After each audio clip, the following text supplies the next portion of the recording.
So today we're going to be talking about earnest money deposit. How much earnest money deposit do you need with your offer? How do I get that earnest money deposit back? Is earnest money really that important in today's market? Is earnest money considered consideration? These are great questions. Let's get right to it.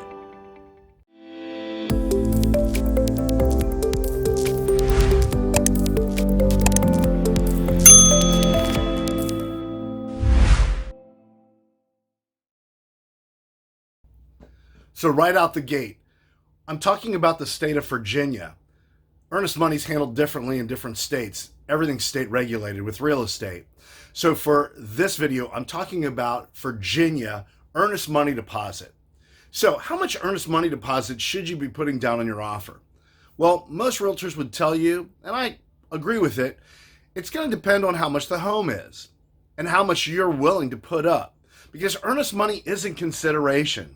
Earnest money is good faith. Here's how interested I am in your home. I'm willing to put this much money in escrow while we dance through this whole contract period until we get to the closing table.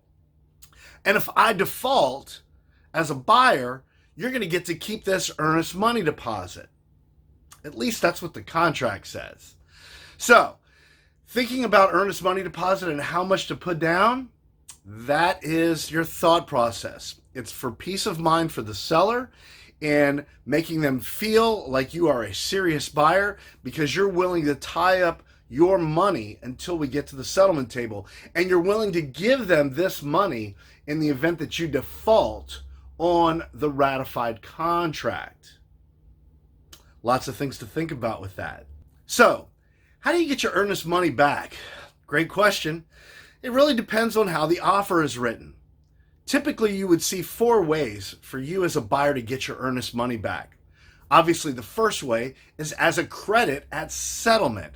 So at the closing table, your CD, closing document, would show how much earnest money you put down and how you're going to be getting that back as a credit towards either your closing costs, prepaids, other concessions that you have to pay at settlement, or towards a credit towards the price of the home. So you would see that on a CD typically as a credit back. That's obviously the number one way and the best way you as a buyer are going to get your money back. What's the second way? Well, the second way is to draw up a release agreement.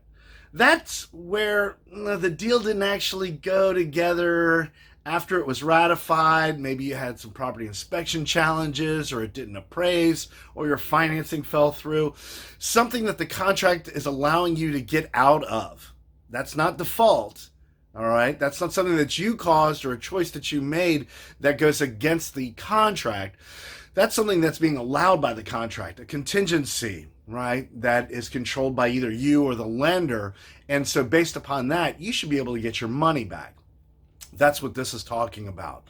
So a release agreement would need to be signed by both the buyer and the seller, and an agreement to how much earnest money the buyer's getting versus how much money the seller's getting out of that earnest money deposit. Now, in the truest sense, if it was a true contingency and you had the ability to walk and the contract read that you're going to get your earnest money back in the event that you choose to walk away based upon this contingency, then you should be getting 100% of that money back. Once again, it depends on how the offer and the ratified contract were written, okay? But that's the number 2 way. So first was a credit at settlement to you, the buyer. Second was a release agreement that is going to just go to you as the buyer.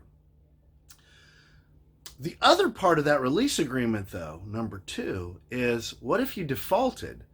Then the seller would do a release agreement saying, I'm not selling you this house, I'm terminating this contract, and I want the earnest money deposit.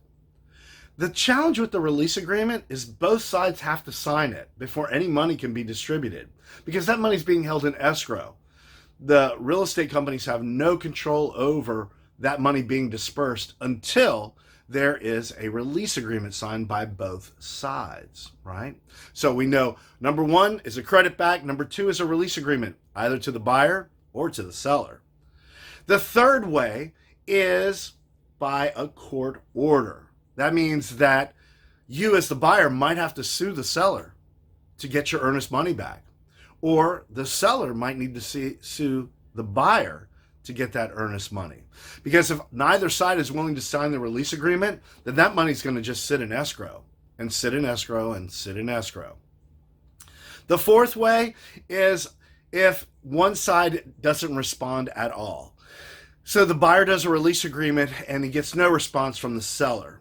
Now, depending on how it's written in the contract, the buyer can write a letter to the seller requesting that money, and after X number of days, typically 90 days, if there's still no response, then the buyer can use that document that as a certified letter with no response to be able to pull that money out, as well as the seller could do the same. Once again, depending on the verbiage in the contract, you need to check it. And if you're outside of Virginia, you need to check your state laws to see how that pertains to you. So those are the four ways that you would see getting the money dispersed. Not necessarily going to the buyer, not necessarily going to the seller, but how the money is dispersed. Let's talk about what the money's doing while it's sitting in escrow. Well, it's sitting in an escrow account. The seller can't touch it and the buyer can't touch it, and we know that. But let's say a real estate company's holding that money in a specific designated account that is only holds earnest money deposits, right? That's the law for a real estate company or a law firm or a title company, whoever. It has to be a specific account just for earnest money. That earnest money can be accumulating interest. Now, obviously, in today's world, interest rates aren't that great, but it's still accumulating interest.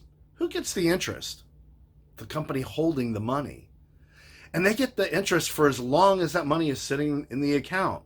So think of how many people maybe put a $500 earnest money deposit and they don't get the deal doesn't go through, and maybe the other side doesn't sign the release agreement, but they've said, we're not going to release it. So they've communicated back, we're not giving you your earnest money.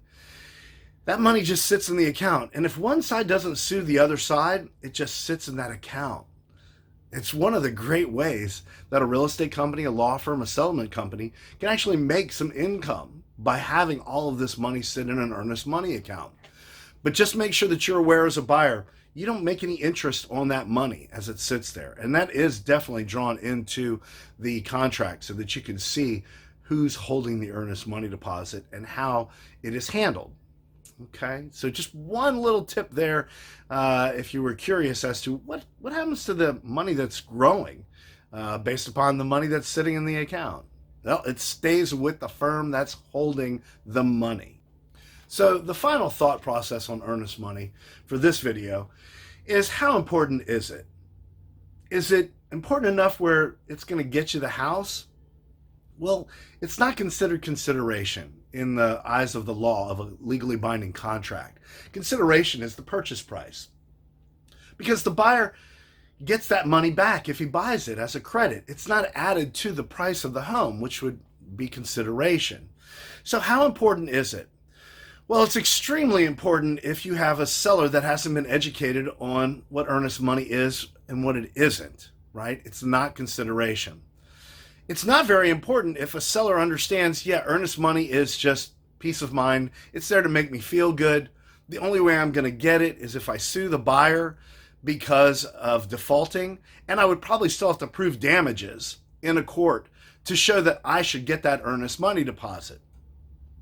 So the biggest thing that I can share with you is make sure that you're educated as a buyer and a seller as to what the earnest money is and what it isn't.